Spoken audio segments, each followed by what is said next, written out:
السلام عليكم ورحمة الله وبركاته.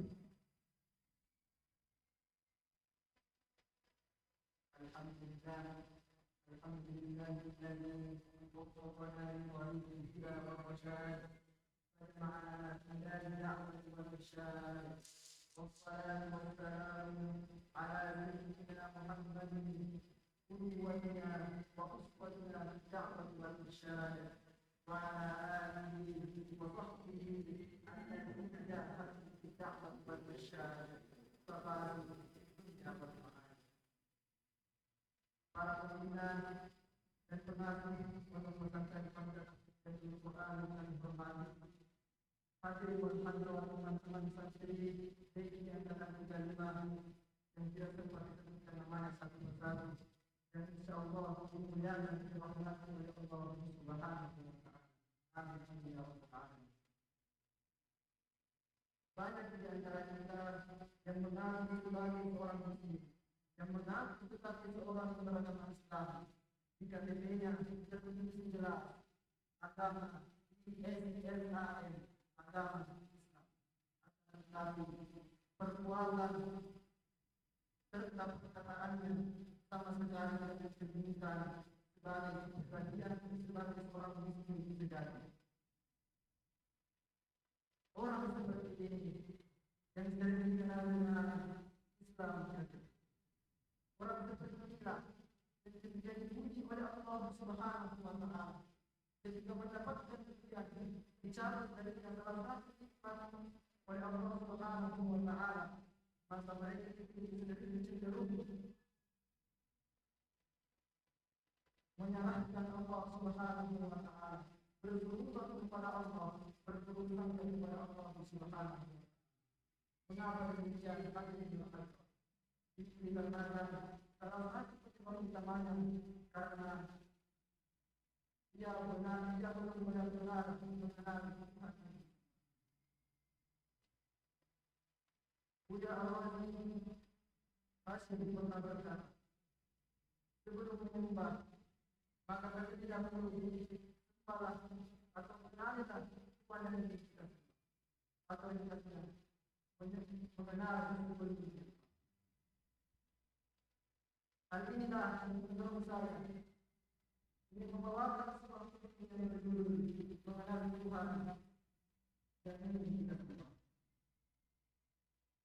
Teman-teman sekalian, ketika kita ingin mengenal seseorang, maka terlebih dahulu yang paling pertama yang paling pertama dan ingin kita kenal dari ini adalah bersyukurlah ketika kita ingin mengenal Tuhan kita semua, maka terlebih dahulu kenalilah siapa Tuhan kita, siapa Tuhan kita.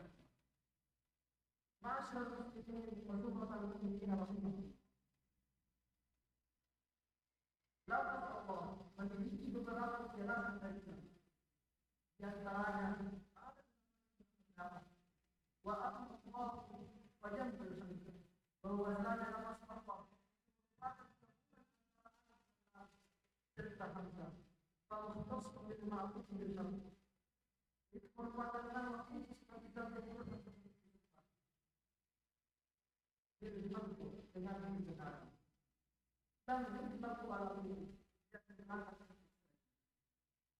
artinya Allah itu merupakan nama kita berbuat dan ada yang pernah memiliki nama Allah kecuali dia adalah Tuhan yang berfirman.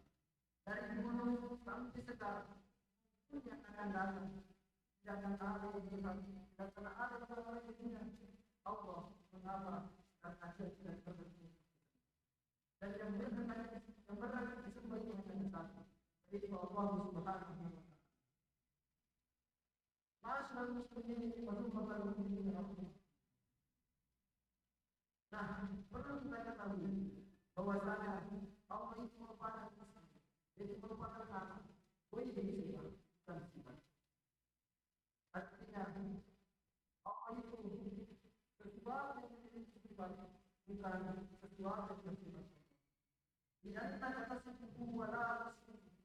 Karena kita dapat mensifati Allah dengan sesuatu, mensifati Allah walakin akan tetapi wala tasbihu kita tidak dapat mensifati sesuatu dengan Allah. Jadi tidak benar apabila kita mengatakan sesuatu itu bersifat Allah. Karena ada satu syai'un qadir, bagaimana kita boleh mengatakan sesuatu itu laki-laki. Walakin akan tetapi kita boleh mengatakan wataqulu ilahu wahid samad. Ya Allah, ya Tuhan yang Maha Esa. Seperti contoh dalam firman Allah Subhanahu wa taala di dalam surat Al-Baqarah yang berbunyi A'udzu billahi minasyaitonir rajim. Bismillahirrahmanirrahim. Wallahu la ilaha illa huwa 'alimul ghaibi wasyhadah. والشهادة هو الرحمن الرحيم. صدق الله العظيم. Dan kata tersebut kita dapat mengetahui bahwasanya Allah yang merupakan Tuhan merupakan sesuatu yang memiliki sifat Ar-Rahman Ar-Rahim. Oleh karenanya tidak benar atau salah ketika mengatakan sesuatu itu bersifat Allah. Ma'asyar nah, ada dalam kitab yang mendapat bahwasanya lafaz Allah itu merupakan istiqomah atau merupakan pencatatan dari kata. Nah, apa makna lafaz Allah yang dari kata Anda? Merupakan istiqomah, merupakan pencatatan dari kata Anda. Dan apa arti dari kata Anda? Teman-teman sekalian, apa yang kita tahu artinya arif? Ada tak? Artinya arif adalah daerah tertentu. Al-Imam Abdullah bin Ahmad bin atau biasa dikenal dengan Abu Bakar. Sejarah tafsirnya yaitu Madarij al-Tafsir wa Madarij al-Tafsir atau yang kemudian dikenal dengan tafsir. Dikatakan wasmul hadal ismi wasmul qawli al-akra la tahajjab yaqtadi ma al-sahih wal mashhad wa dhalika anna al-awham tahajjab fi ma'rifatillah wa sudah disebutkan wa idza ta'lamu wala wa mashhadallahu wa qala al-imam wasiqat ma'al ismi dan ada pun seperti ini yaitu sifat lafaz Allah wasiqat qawli al-akra yaitu ulama yang berpendapat bahwasanya lafaz Allah yang merupakan kata merupakan sifat dari kata Allah kita tahajjud yaitu yang kita makna at-tahajjud dengan Aisyah. Jadi keduanya ini memiliki makna yang sama at-tahajjud dengan Aisyah. Jadi daerah yang berbeda. Wa dzalika anna at-tahajjud ma'rifatul karena kita perlu dalam mengetahui siapa sih Tuhan yang kita sembah, siapa sih nama Tuhan yang kita sembah, siapa sih nama Tuhan yang diciptakan sama ini, siapa sih nama Tuhan yang diciptakan. Logika sederhana. Saya berpikir dengan ini saya simpan di atas meja. Kemudian keesokan harinya yang masuk yang menyampaikan foto yang melihat yang saya ini. Maka kita menanyakan nanti ini gelar punya siapa? Tidak mungkin gelar ini ada di negeri sendiri. Ada yang mengatakan ini, pasti ada di negeri sendiri. Dan untuk mengetahuinya, maka yang itu pasti yang akan bertanya kepada kita. Yang ikhlas. Apakah kamu tahu pemimpin dari gereja? Karena kebetulan kita ikhlas datang hari Sabtu ini, jadi dia mengetahui bahwasanya pemimpin gereja tidak dengan mencari Tuhan Israel.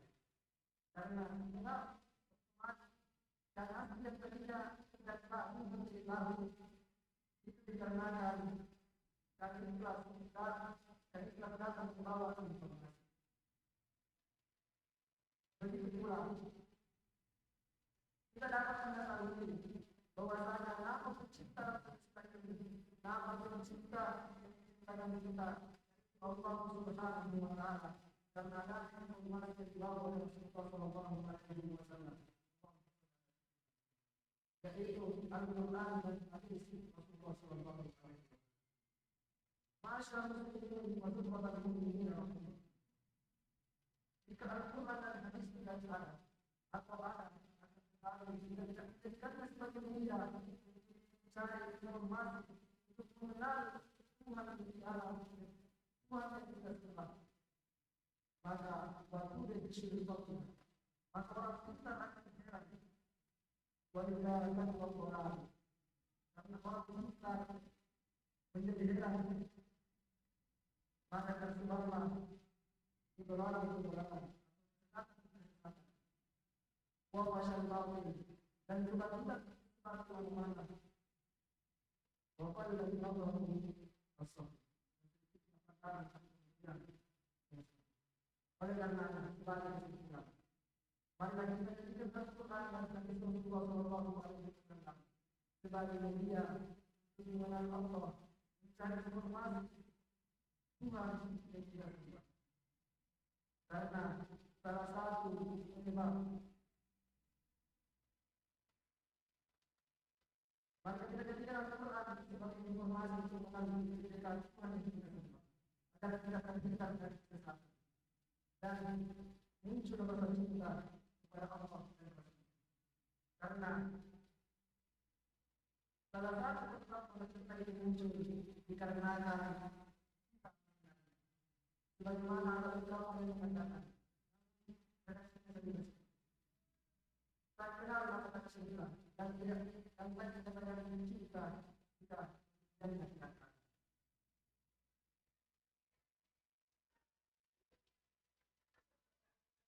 Tidak mungkin dikatakan. Semoga karena kita mencintai Allah sehingga kita dicintai oleh Allah. Karena salah satu sekalian seorang kemudian seseorang yang mencintai yang baru.